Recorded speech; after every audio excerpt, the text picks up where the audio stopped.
So growing up, my parents divorced when I was really young, too young to remember. So that was just left my mom, my older brother, and myself for a while. And then when I was 5, my mom got remarried to a man that had a son already, and she had a baby on the way. So our family went from 3 to 6 really fast. In school, I was an A student all through like kindergarten, first, second, third grade. I wasn't really athletic, but I did do some sports, but I wasn't much of like a team player. I just always just didn't feel like that was my thing. um, so I ended up being a middle child in a middle class family in Gatlinburg, which is the town where everybody's either very rich or very poor. Yeah. Um, so I just always had this feeling like I didn't belong. I didn't belong in any of the cliques or the groups. I wasn't like any of them. Hi. um, I did go to church with my grandparents every Sunday. That was something that we were made to do for a while as kids. And being raised in a Southern Baptist church, I just remember having the feeling that like Christians were perfect. And if you weren't perfect, then you were a hypocrite. So that's just kind of the mentality that I developed over a while. So through that, for our first few years of school, my mom did a really good job of making sure that all of our physical needs were met. We didn't have to ever go without anything. We didn't have a lot of extra, but we did fine. But emotionally, she was not available. She just wasn't there in a nurturing mother type of role for me. We as kids were left to ourselves a lot, expected not to bother the parents when they were home in the evenings watching TV and stuff like that. So that led to around 3rd or 4th grade, my stepbrother started molesting me.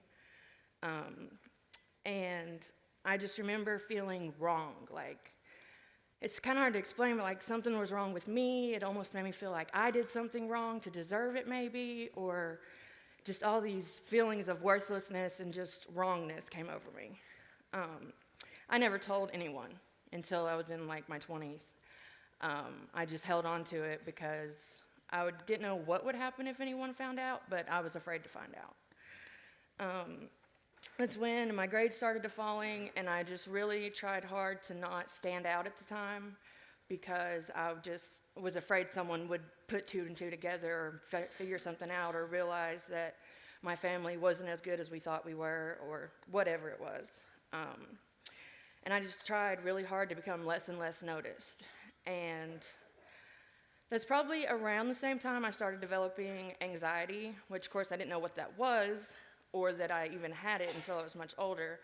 But now going back through my life, especially preparing for my testimony, I've realized that holding on to something like that as a kid is just like kind of greatly affected my way of thinking. My grades started falling. I was way too worried about what everybody else thought. My hygiene was poor. We were just like getting through the days. And somehow that worked. No one seemed to notice the gradual decline of me. So in 8th grade, I quit going to church. That's another place where I felt like I had tried to fit in and just didn't. I went on youth trips, did different group activities, like really kind of tried to get myself involved, but just never felt okay there, never felt like I belonged. So by high school, I was a C student. I had quit playing sports, started smoking and drinking, and that my drug of choices got harder and harder throughout the years, and by the time I graduated high school, I was a full-blown opiate addict. I lost several friends over it, but I didn't care because drugs were what I wanted at the time. I did apply to college and got a full ride, but 2 weeks prior to me supposed to be in Chattanooga, I backed out. My mom has always said I'm scared of success, but I'm not scared of success, I'm scared to fail. Because what if I got down there and tried this whole new experience and then failed? So I ended up staying home, obviously. I was a functional addict, which my version of functional meant I would show up to work most of the time, even if I was 20 minutes late every day. And I really thought that no one had any idea I was using.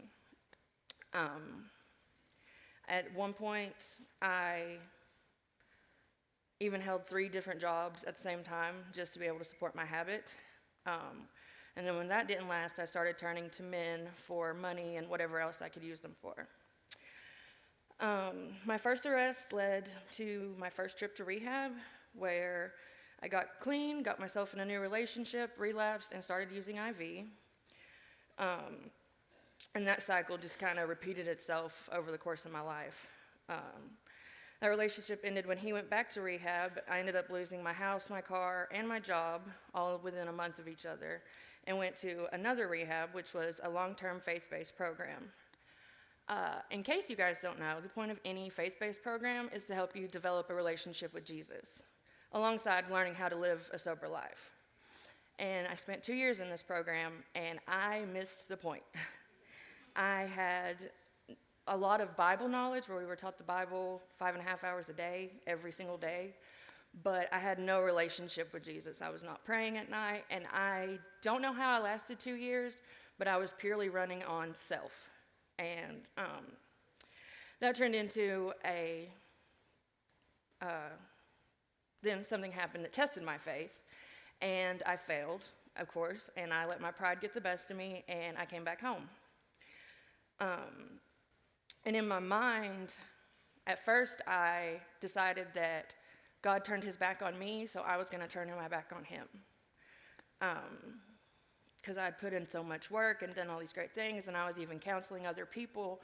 But again, that was Savannah doing that. That was not Jesus using me to do that. So the first week home, I was using within like 3 days. Within a month, I was learning how to make meth and started to sell drugs. I was completely miserable, and I didn't know it. I just kept putting myself in terrible situations and also in a state of mind to where nothing else mattered. So because of selling drugs, I ended up getting indicted and spent 2 years in jail. And I remember that being the first time that I realized I was actually happy without drugs. Like, I was joking and laughing and carrying on, and just, you know, in jail you do whatever you do to make the time pass. So, but I remember having that thought, but again, it was sort of like little seeds being planted in me, but I didn't accept that yet. I also remember during that time in jail, especially when I got put in max, God like tapping me on the shoulder. He is trying to get my attention. And God's also a gentleman, so he was not trying to force himself on me, but he was trying to say, Savannah, there's a better way. Savannah, there's a better way. But Savannah did not want to look at Savannah. So I remember while in jail, in max, with literally nothing better to do, saying, God, I don't have time for this. So, and deep down, it was because I did not want to look at myself, because I knew that I was not living the right life. I got out and went right back to the same life I'd been living before. Over the next year, I overdosed at least 20 times.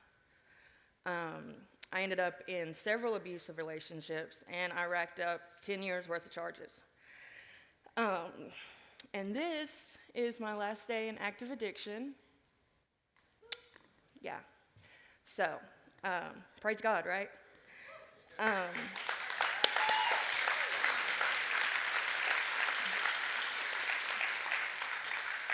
I just remember being so broken, not just physically, but mentally. Everything that I thought I had cared about had turned their back on me. But God's the only thing that actually didn't turn his back on me. So,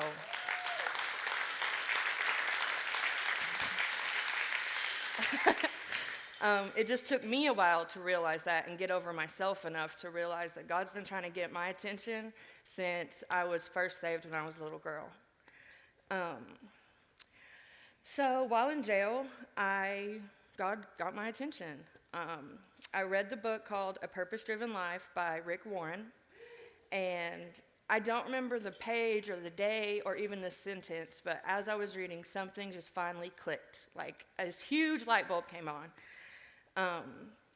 and I became willing to let God have my life. So someone had just asked me out there if I got saved in jail, which technically I went through the process when I was a kid, and then again through the other faith-based program I was in. But I can say somewhere in October of 2020 was when I gave my life to God.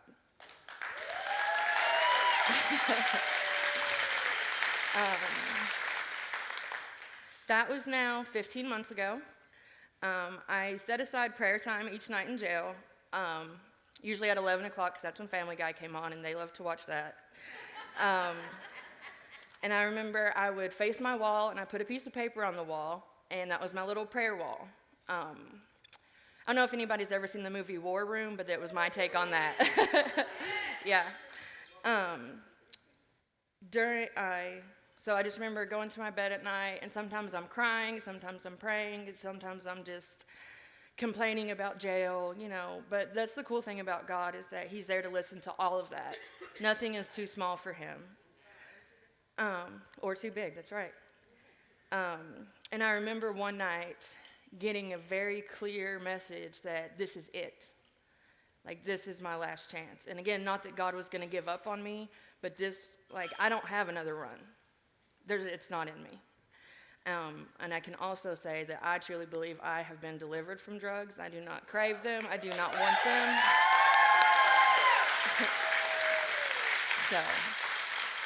And that's literally nothing that I did. That is everything has to do with Jesus.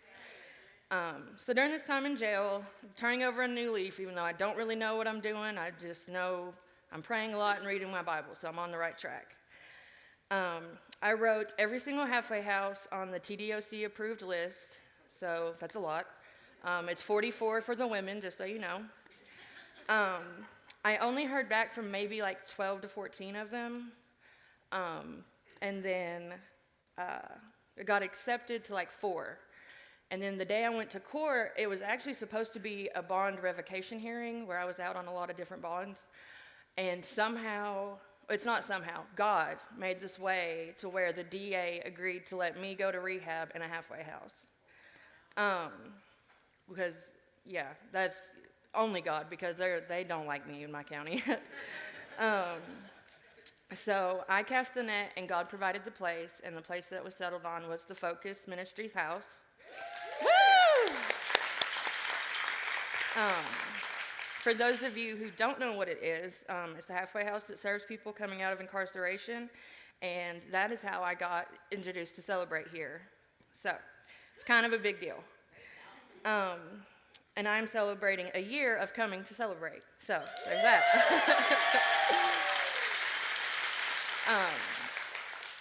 And so while I'm still in jail, I had finally surrendered to God, but I still had a lot of darkness in my heart.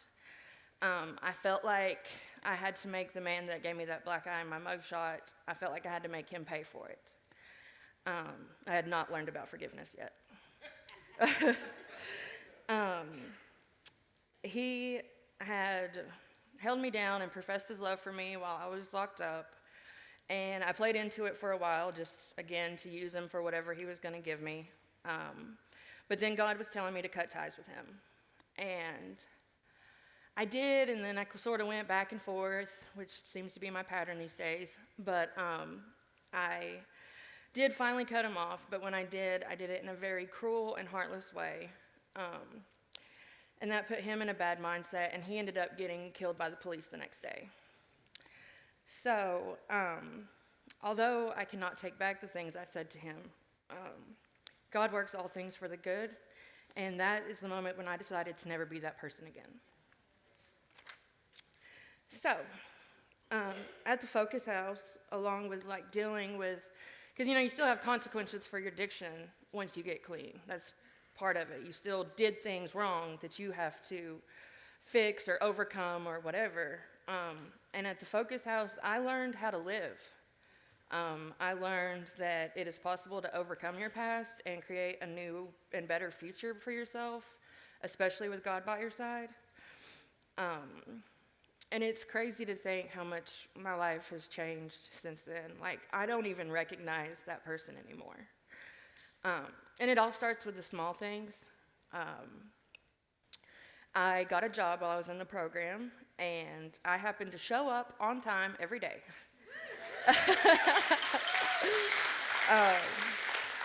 I know, and that doesn't sound like something that needs celebrated, but for someone like me, that was a huge deal. The first thing I had to do every morning was clean the toilets. So I scrubbed the toilets the same way I would scrub the toilet for Jesus. And I remember, like, I would be in the bathroom scrubbing, and I'd be smiling to myself, glad that no one's watching me. But it paid off, because Colossians says, everything you do, do unto the Lord. That paid off, and I ended up getting 2 raises in my very first month. Yeah. I continued my relationship with God while I was in the program. I used to turn my phone off at 9 o'clock every night and pray and read my Bible, similar to how I did in jail, because that's where I felt the closest to God. I felt such a connection because there's no distractions in jail. And slowly but surely, life is a distraction. So, and that went on until a few months later, I was reintroduced to someone that I knew 15 years ago via Facebook. We started talking every single day, and I dove headfirst into the shallow end of a relationship pool. At some point it came up about us getting married, and I was on board with, we were going to get married the day that I graduated the Focus House, and live happily ever after, and that was it. Well, deep down I knew all of this was wrong. The motives for marriage wasn't love, but it was lust, because as a Christian, you're supposed to get married. He was not on board with my faith, but he did seem to be supportive of it. And I spent every waking moment that I wasn't at work or asleep on the phone with him. I had quit reading my Bible and pretty much exchanged my relationship with Jesus for a relationship with a man. Now I understand why they say wait a year before you get in a relationship, because you're still growing and learning about your relationship with God, and that should come first.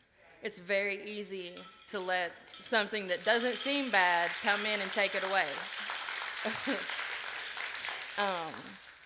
Luckily, my mother talked enough sense into me to not get married, but he had moved all the way down here from Canada, and we did end up living together anyways.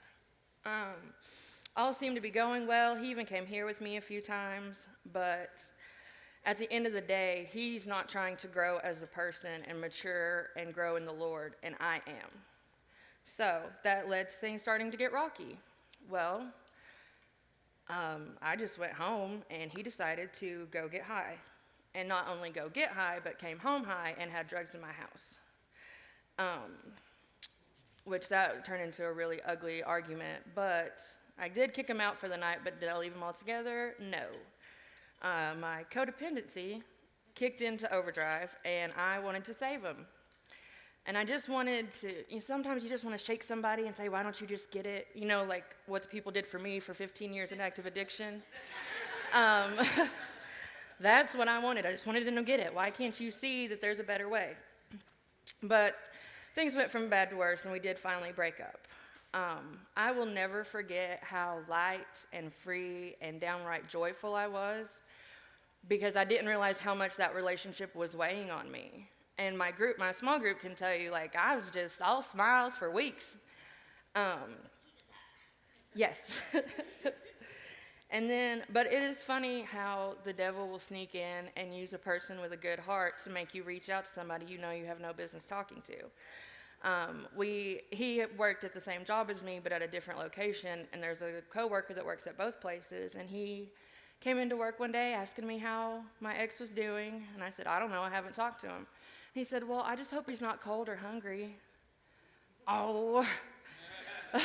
So that got me.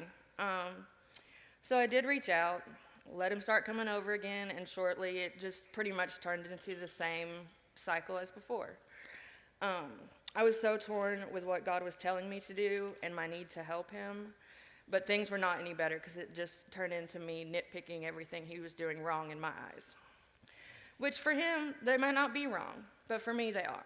And that's the difference, and that's the thing that you have to learn to stand on, is what's right for you in your relationship with Jesus.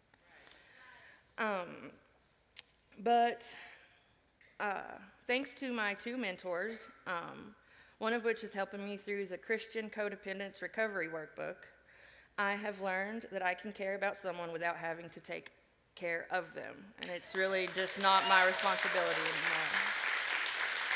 anymore. We do still talk, and I try to encourage him, but at the end of the day, I know that that's not the man that God has for me. So, but also being in that relationship caused me to miss out on some very important service opportunities, one of which was through Celebrate, and the morning of I flaked, and I still beat myself up for it because I think that would have really been a great experience. It also limited how I could be helpful at the Focus House, because as soon as I graduated, I decided to become a mentor because I wanted to give back to the program that helped change my life. But luckily, since I've removed myself from that situation, I'm able to get, again, help at Focus. And I also invest myself here whenever I can. It is one of the program requirements at the house, so that started it, but I keep coming to serve here even after, because it's not only a way for me to give back, but it's also helped me to meet more people and become more engaged with all of you guys. And the more people you connect with here, the more you feel like you belong. So, and I have never felt like I belonged anywhere before. So I also signed up to be a co-leader, even though I do not feel qualified. I went through the leadership launch, and again, that helps me as much as it might help anyone else, because I look at that as people expect me to be here. I'm accountable to be here because I help with the group. So,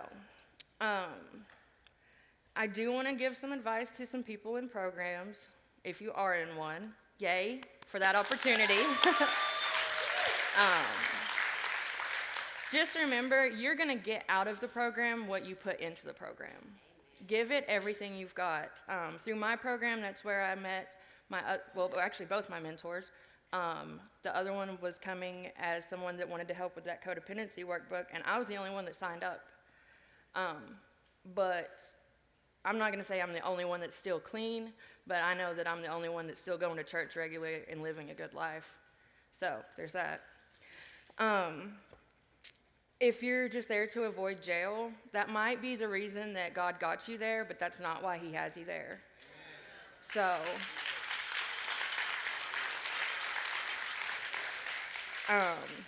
while I was in my program, I used to complain because all we were allowed to do was go to church, go to work, and come home. Now, 6 months after being in the program, I have my own apartment, and all I do is go to work, go to church, and go home.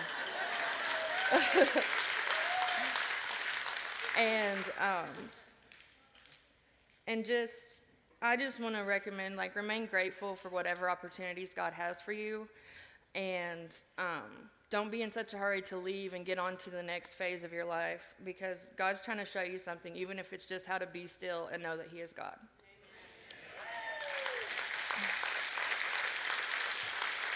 So, my relationship with God is ever changing. It kind of ebbs and flows, just like most things in life, but it's never God's end. It's my end.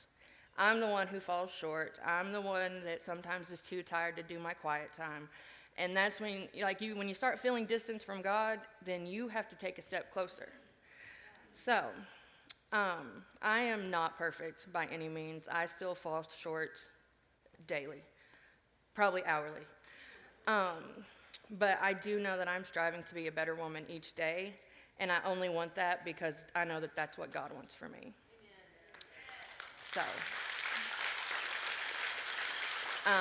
I have even applied to go to college again.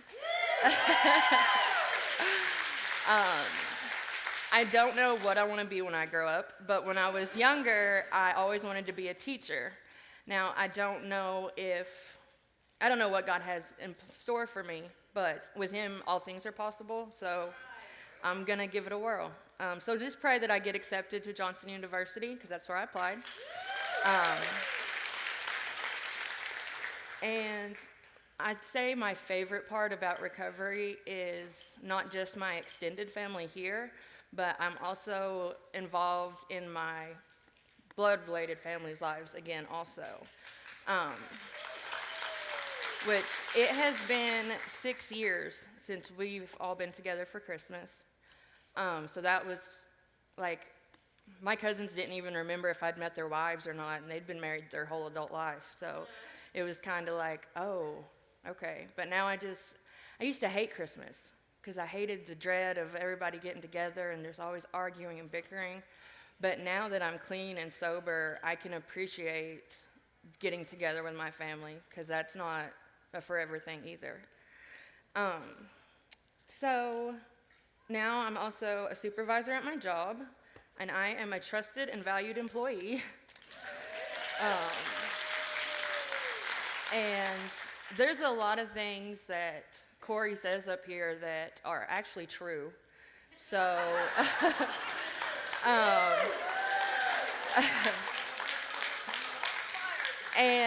but sometimes you might want to hear it from not a staff member, but he's right about groups. I would not be where I am today if it was not for my small group. They're the ones up front with the cowbells. I do tithe regularly, and again, that's not because I want to, it's because I know that God wants me to, and I like to help support Celebrate in whatever way I can. So it's just amazing how far I've come, and I want to show a picture of me and my nephew. Yeah.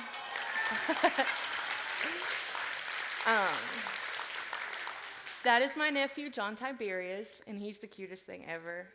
But things like that, like my little brother has kids, and I've missed out on them growing up. And we're still working on reconciliating our relationship, but it's a slow process for some. My older brother, however, was just there with open arms and very willing to forgive and have me a part of his life. So throughout the challenges with life and family and stuff like that, just keep praying, and God's going to work everything out. He always does. So that's all I have. Thank you.